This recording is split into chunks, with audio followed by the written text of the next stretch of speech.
Hello everyone. So in this video we are taking the mock test. ठीक है. So आप यहाँ पे देखोगे at last जो आपका स्कोर रहता है, you'll check out your score. ठीक है, आप अपना स्कोर चेकआउट कर सकते हो लास्ट में. ठीक है, तो हम स्टार्ट करते हैं विदाउट वेस्टिंग एनी टाइम. हम स्टार्ट करते हैं. ठीक है, चलिए will take the question number 1. और आप सबसे रिक्वेस्ट है कि आप इस जो हमारा ये टेलीग्राम ग्रुप है आप इसको ज्वाइन करोगे. आप सबसे रिक्वेस्ट है you will join this Telegram group. ठीक है, तो जिसका लिंक जो है वो आपको डिस्क्रिप्शन या चैट बॉक्स में मिल जाएगा. ठीक है, तो इसमें आपको डेली डोज मिलता है. ठीक है ना, रिगार्डिंग द कॉन्सेप्ट्स. इसमें आपको बहुत इंफॉर्मेशन मिलता है रिगार्डिंग द क्वेश्चंस और हमारे क्लास का जो नोट्स है या लिंक वो मिल जाएगा. तो विदाउट वेस्टिंग द टाइम हम स्टार्ट करते हैं अपना क्लास. ठीक है ना, तो सबसे पहला क्वेश्चन आपके स्क्रीन पे है. So this is going to be the question number first. So what is the liquefaction phenomena about the soil failure? तो क्या होता है liquefaction? पढ़ा होगा सर, liquefaction हम सब ने पढ़ा है. It occurs in which type of soil? It occurs in loose saturated sand. ठीक है, loose saturated sand इसमें आकर करता है. So loose saturated. तो किस वजह से होता है? This occurs due to because of the oscillatory motion. ठीक है, जैसे अर्थक्वेक हमारा हो गया, अर्थक्वेक से हो सकता है. That is the load is getting repeated, cyclic loads. ठीक है, so failure of the slope नहीं हो सकता है. Failure of soil under equilibrium retaining hydraulic structures. देखिए, so sand loses it shear strength. ठीक है ना, so due to the oscillatory motion. यही तो हमारा काम है. So this is based on the same phenomena जैसे हमने देखा है. ठीक है, क्विकसैंड कंडीशन और लिक्विफिकेशन एक ही फिनोमेना पे वर्क करता है. तो इस लिक्विफिकेशन में जो शेयर स्ट्रेंथ है सॉइल वो लूज कर लेता है. The shear strength will be loosed by the soil. ठीक है, because of the oscillatory motion. So इसका जो आंसर आपका है that comes out to be C. इसका आंसर जो है that comes out to be C. Next देखते हैं.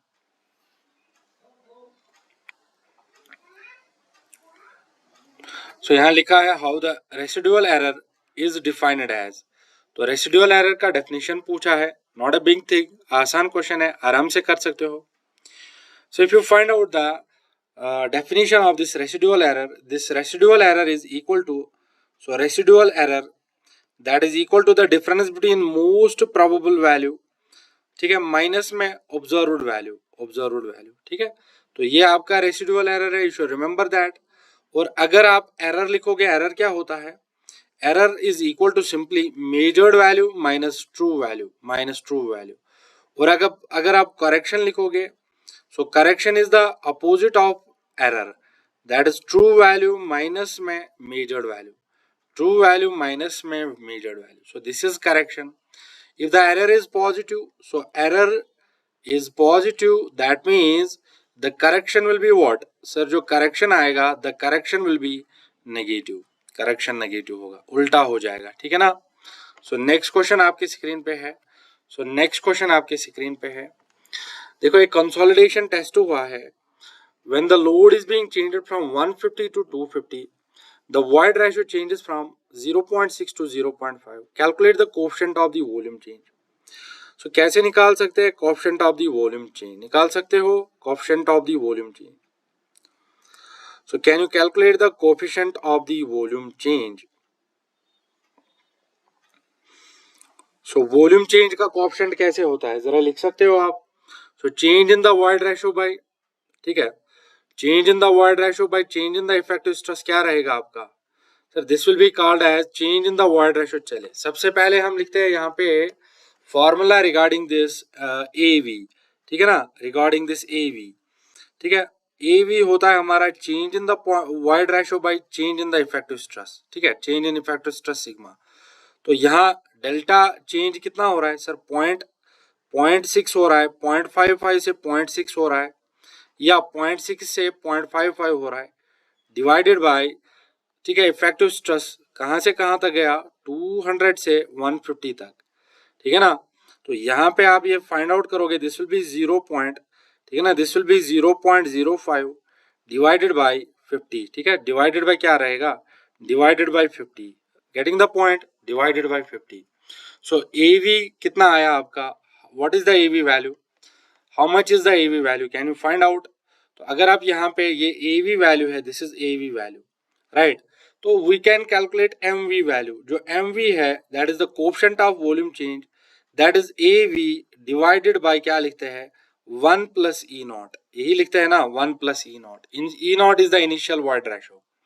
Now you can find out sir जो ए वी है दैट इज 0.05, ठीक है, डिवाइडेड बाय 50, ठीक है। तो यहाँ डिवाइड करूंगा 1 plus e nought, initial void ratio 0.6 है, तो इनिशियल वॉइड रेशो आपका 0.6 है। So from this you can write down जो आपका एम वी का वैल्यू आ रहा है, ठीक है। So I will write down this, इसको मैं ऐसे लिखूंगा 5 डिवाइडेड बाय, देखो 50, और ये मैंने 5 लिखा ना, आई टेक द 1 2, ठीक है, 3 zeros, और डिवाइड बाय आएगा 1.6, ठीक है ना।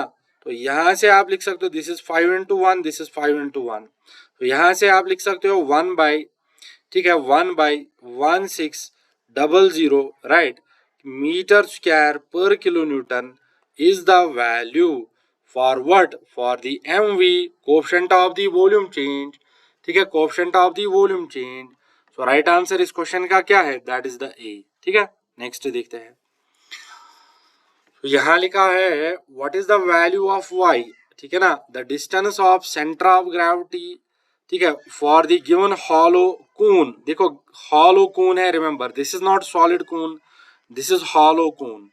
सो हॉलो कून के लिए आपको पता होना चाहिए it is at the h/3, ठीक है, it is at the h/3 from what, h/3 from the bottom. अगर सॉलिड रहता, ठीक है, तो सॉलिड के लिए आपको पता रहना चाहिए जो y बार का डेफिनेशन आएगा that is h/4 from the bottom, from bottom, ठीक है, from bottom. So you can remember this.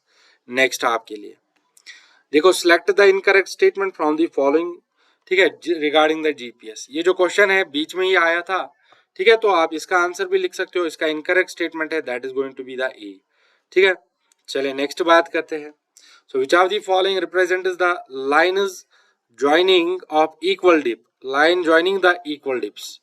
So line joining the equal dips, कौन सा ऐसा टाइप का लाइन हो सकता है। So these are called as the what, isoclinic lines, exactly. So agonic line क्या होता है sir, these are the lines having zero declination, having zero declination. तो isogonic lines क्या होता है, the isogonic lines are the lines, ठीक है, which have same declination, ठीक है, same declination.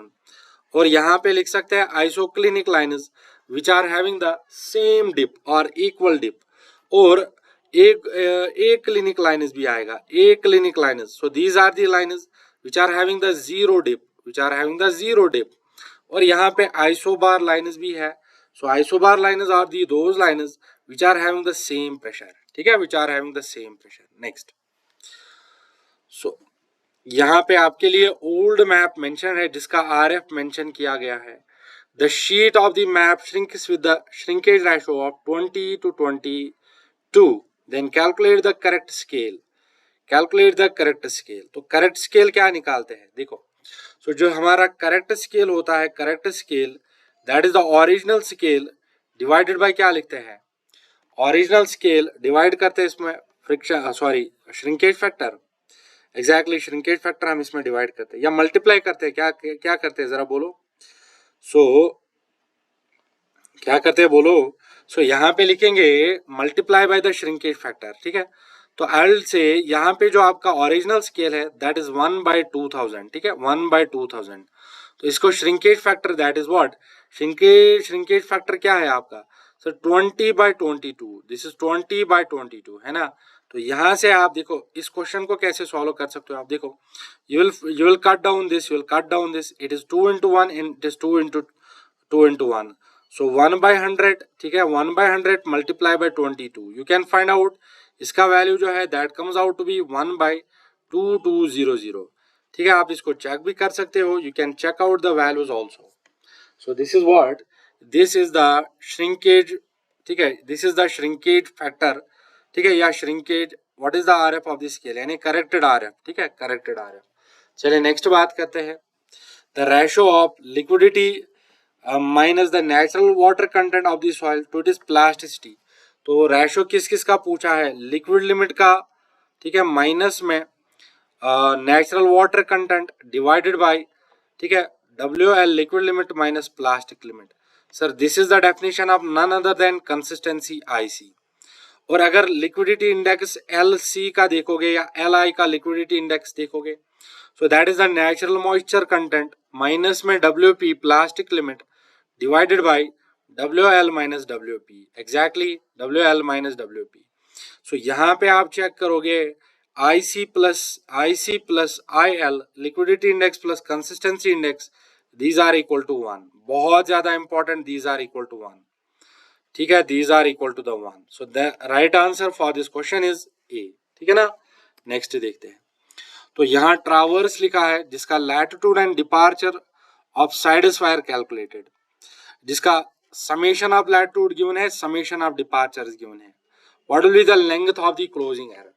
So length of closing error जो हम E से डिनोट करते हैं, that is under root of, ठीक है, under root of summation of latitude square, ठीक है ना, प्लस में समेशन ऑफ और क्या लिखा है, समेशन ऑफ डिपार्चर स्क्वायर, ये लिखा है ना, एग्जैक्टली लिखा है एग्जैक्टली। तो यहाँ E का value will be equal to under root of, तो आप सबको पता है summation of latitude is 1.5 whole square, ठीक है, प्लस में departure is minus 0.5 whole square. So you can find out the value. अगर हम इसको कैलकुलेटर पे सॉल्व करते हैं, if I are going to solve this on the calculator, so it will be 1.5, देखो it will be 1.5 multiply by 1.5, so that is 2.25 plus में 0.5 whole square and that comes out to be under root of 2.2। तो E का value क्या आएगा, under root of 2.5 will find out. इसका जो answer आ रहा है दैट इज द C, ठीक है, बहुत आसान क्वेश्चन है। नाउ यहाँ पे लिखा है EI d³ by dx³ for a given beam is equal to, किसके इक्वल टू होगा, we know the deflection equation, जो हमारा d² y dx² होता है, that comes out to be equal to m/EI, यही होता है m/EI, एग्जैक्टली m/EI होता है, एग्जैक्टली सर m/EI होता है, ठीक है। तो अगर हम यहाँ पे लिखेंगे EI, ठीक है, अगर हम लिखेंगे EI d² y dx², ठीक है ना, dx², that will be equal to m, ठीक है ना। Sir we can differentiate again, ठीक है, डिफरेंशिएट करेंगे again, differentiate with respect to what, with respect to x। तो चलिए यहाँ पे आ जाएगा EI, देखो ये डबल डिफरेंशिएशन है, अगेन डिफरेंशिएट करोगे, this will become d³ y dx³ बन जाएगा, that is equal to dm/dx, that is equal to dm/dx। Sir यहाँ पर आप dm/dx क्या लिखते हैं, तो आप जानते हो जो dm/dx है, ठीक है, rate of change of bending moment, that is equal to the shear force V। तो इसका मतलब ये शियर फोर्स V है, ठीक है, इसका जो आंसर है that is the shear force V। Sir मान लीजिए इस इक्वेशन को हमने अगेन डिफरेंशिएट किया, so will get EI d⁴ y/dx⁴, ठीक है, दैट इज इक्वल टू, अब शेयर को डिफरेंशिएट करना है, सो यहाँ पे you will find out rate of change of share, that is the negative of load intensity, minus में W आएगा load intensity.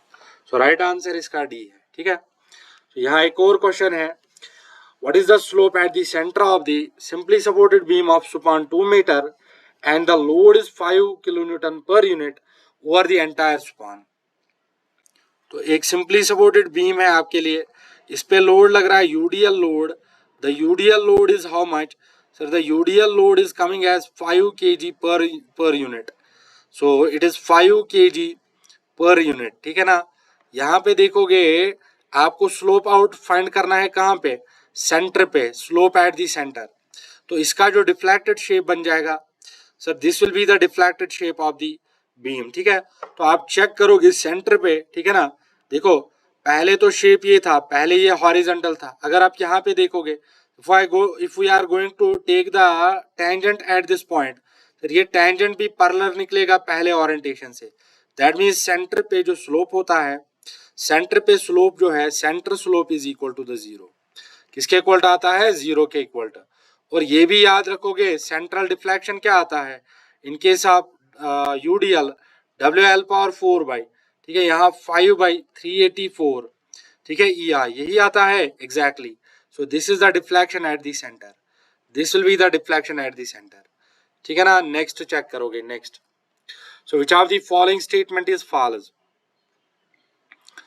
So which of the following statement is false. So mild steel shows the strain hardening, exactly है। तो यहाँ mild steel is ductile, exactly है। Mild steel has two yield points, that is upper yield point and lower yield point. So I would say none of the above is the false statement, ठीक है ना, none of the above is the false statement, तो none of the above is the false statement, ठीक है। So next question आपके लिए आएगा, next question for you, यहाँ पे आपका लिखा है size of the modular brick. What is going to be the size of the modular brick? Can you tell me the size of the modular brick? Modular brick का size, so it is going to be what? Modular 19 into 9 into 9, आसान तो है। अब king closure है, किसके related है? So these king closers are related to brick masonry, brick masonry में इसको डिस्कस करते हैं, right. Next, so water absorption for first class brick after 24 hours of immersion in water should not be, देखो this is the first class brick, तो first class brick के लिए आपका 20% से ज्यादा नहीं होना चाहिए, 25 या 20, हाँ जी 20 से ज्यादा नहीं होना चाहिए। सेकंड क्लास के लिए 25% है, remember this is for the second class brick, ठीक है, second class brick, second class brick. Next, तो right of way is the summation of, right of way क्या होता है, ठीक है, जो रोड्स में यूज होता है, it is the summation of, so it will be simply carriage way, shoulders and road margins, ठीक है, so it is carriage way, shoulders and road margins. Chain survey is most suitable for, so यहाँ पे क्या लिखोगे, the ground is fairly leveled and open with the small details, the area is small in extent, plans are required on large scale, so all of the above are right statements. so आपके लिए यहाँ पे गंटर्स chain लिखा है, इसमें number of links पूछा है, so number of links in Gunter's chain is how much, okay बोलो। सो इसमें आंसर जो है that comes out to be 66। If the fore bearing of line is 12 degree 24 minutes, so fore bearing is how much, 12 degree 24 minutes. What is the back bearing? So you know that अगर fore bearing दिया रहेगा it is less than 180, ठीक है, तो less than 180 है। Back bearing के लिए क्या करोगे, बैक बेयरिंग के लिए 180 प्लस में फोर बेयरिंग करोगे, ठीक है ना। और अगर आपका बैक बेयरिंग गिवन रहेगा दैट इज लेस देन 180, तो इस केस में आप बैक बेयरिंग कैसे निकालो, फोर बेयरिंग कैसे निकालोगे? The fore bearing will be 180 plus में, ठीक है, बैक बेयरिंग। सिंपल बात है, चाहे फोर बेयरिंग निकालना है बैक बेयरिंग निकालना है, दोनों केस में अगर गिवन वैल्यू लेस देन 180 है तो दोनों को ऐड करोगे, find out the required bearing, ठीक है। जैसे यहाँ पे बैक बेयरिंग आपको फाइंड आउट करना है तो यहाँ 180 से नीचे है तो हम ऐड करेंगे, विल फाइंड आउट, आप इसका आंसर डी है। 180 डिग्री प्लस में 12, हाँ 12 डिग्री 24 है, so you will get the 192.24, right. So एक कर्व आपके सामने है which has the varying radius to the certain value is called as, इसको क्या बोलते हैं, ट्रांजैक्शन कर्व बोलते हैं। So in levelling the rise and fall competition provides an arithmetic check on, किस पे चेक करता है? So it provides the check on back side, intermediate side and fore side. Next, ठीक है, हाँ बहुत अच्छा क्वेश्चन है। For a pipe of radius or flowing half full under the action of gravity, so hydraulic depth निकालना है। What is the hydraulic depth? So we will find out this is the area of flow, area of flow by perimeter of flow, area of flow by perimeter of flow, ठीक है, perimeter of flow, perimeter of flow। अगर आप देखोगे ये circular area है, इसमें half full हो रहा है, so what is the area of flow? It will be pi r square by 2, pi r square by 2। और पेरीमीटर क्या आएगा, देखो sir total perimeter, wetted perimeter तो ये होगा, वेटेड पेरीमीटर विल बी, देखो 2 pi r is the total perimeter divided by 2, half wet हो रहा है, so it is pi r square divided by 2 divided by 2 pi are divided by 2, ठीक है ना। तो यहाँ पे आप फाइंड आउट करोगे, you will find out r by 2 is the answer। तो हाइड्रोलिक रेडियस जो है दैट इज r by 2, ठीक है। तो कहाँ लिखा है R/2, इसका आंसर जो है that is C. Next, so यहाँ आपके सामने लिखा है discharge 1 cumec is flowing in the rectangular canal, जिसका 1 मीटर विड्थ है, डेप्थ गिवन है, with the depth given the bed slope is classified as. चलिए सर, सबसे पहले यहाँ पे डिस्चार्ज क्यूब मेंशन है, that is 1 metre cube per second, और ब्रेड बी मेंशन है, दैट इज 1 मीटर। तो यहाँ पर आप फाइंड आउट करोगे critical depth YC, that will be equal to Q square divided by g, whole power में 1/3, whole power में 1/3। Sir, if we are going to find out this Q value is the discharge, that is Q divided by the breadth 1, and you will find out this is 1 square divided by G का value 9.81, whole power में 1/3। Now you have to solve down this, इसको solve करो। So 1 by, I'll find out, हाँ, so 1 by 9.81, ठीक है, whole power में क्या रहेगा 0.33, you'll find out इसका जो आंसर आएगा दैट इज 0.467, ठीक है, मीटर्स। तो इसको कन्वर्ट करोगे you'll get 46.7 सेंटीमीटर्स। बट यहाँ पे जो डेप्थ ऑफ फ्लो है दैट इज 20। सर, यहाँ depth of flow that is 20, normal depth of flow is 20 and the critical depth is 46.7। तो अगर हम बनाएंगे इसका स्लोप, ठीक है, तो ऊपर आएगा क्रिटिकल, ठीक है, YC आएगा क्रिटिकल, फिर आएगा नॉर्मल डेप्थ YN, फिर आएगा, ठीक है ना, फिर क्या आएगा, फिर यहाँ पे बॉटम आएगा। तो you'll find out that it is the slope, steep slope, ठीक है, ये आपका स्टीप स्लोप है। एक और क्वेश्चन भी है, ठीक है, फाइंड द फ्राउडस नंबर।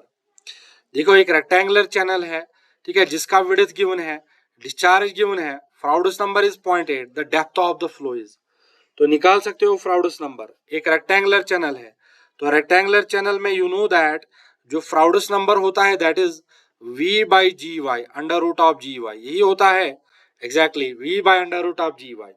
तो वेलोसिटी V क्या होगा, this is the discharge per unit area, अब डिस्चार्ज कितना है 100 है, और एरिया कितना है, देखो रेक्टेंगुलर है ना, तो इसका ब्रेडथ 5 है और डेप्थ 0.8 है, BY एग्जैक्टली।